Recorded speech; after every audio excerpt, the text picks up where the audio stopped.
Hey, it's Matty from the Bruins Benders Podcast, and Sunday was player getaway day for the Bruins as their season ended on Friday night.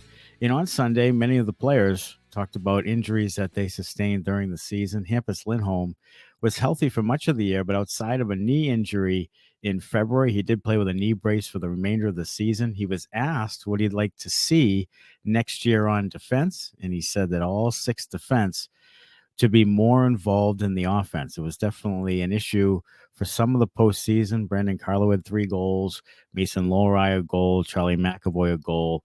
And as the playoffs went on, the defense was a little more involved in the offense, but it's something that Lindholm would like to see. Derek Forbort, he suffered groin and ligament repair injuries in his thumb. He had surgery on all of those things, both groins, and a torn ligament in his thumb. He is an unrestricted free agent. It would be interesting to see where he ends up next season.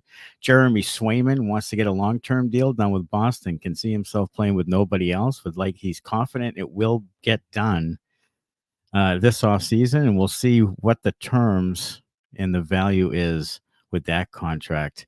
Pat is interested to return. He was picked up at the deadline, served a purpose as being a leader and an on-ice enforcer to an extent, but he did have back surgery and wants to prove to the team that he can offer more and be a mentor to the young players. Matt Grzelcyk tore his oblique early in the season and played much of the season with it and was in and out of the lineup in the playoffs as well. He is also an unrestricted free agent and has mentioned that he has not discussed extension at all with the team thus far. Danton Heinen, he had an injury that he would not disclose, and he is also an unrestricted free agent.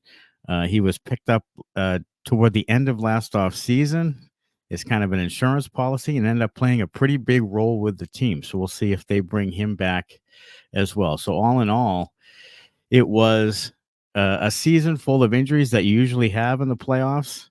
But now the Bruins have a huge offseason to go. $21 million in cap space, maybe another $5 million if they trade Linus Ullmark and don't take any salary back in return.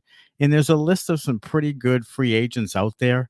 Jake Gensel is out there as a winger. He scores 35 to 40 goals a year. He might be seeking $7 to $8 million a year. Tyler Bertuzzi is out there as well. Of course, Jake DeBrusk is another player, the unrestricted free agent with Boston. Yet to be seen if he'll be retained by the Bruins as well. Anthony Duclair is another intriguing prospect, maybe. And then, of course, Steven Stamkos, the center from the Tampa Bay Lightning, getting up in age but still producing at a high level.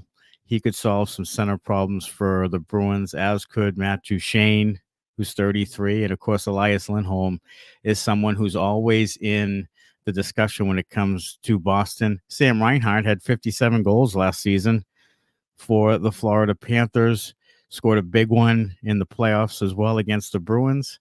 And Reinhart is available at 28 years old. Jonathan Marchessault with the Vegas Golden Knights is also an intriguing possibility, as well as Chandler Stevenson is his teammate, a center, 30 years old with the Golden Knights. So the Bruins have some money to spend, but they also have some people to possibly re-sign, with Jeremy Swayman being at the forefront. We will have more coverage of the Bruins off season as it goes along with videos, and please subscribe to the YouTube channel for Inside the Rink to get all of our content. We appreciate everyone listening and watching during the regular season, and we will see you very shortly. And as always, go Bruins.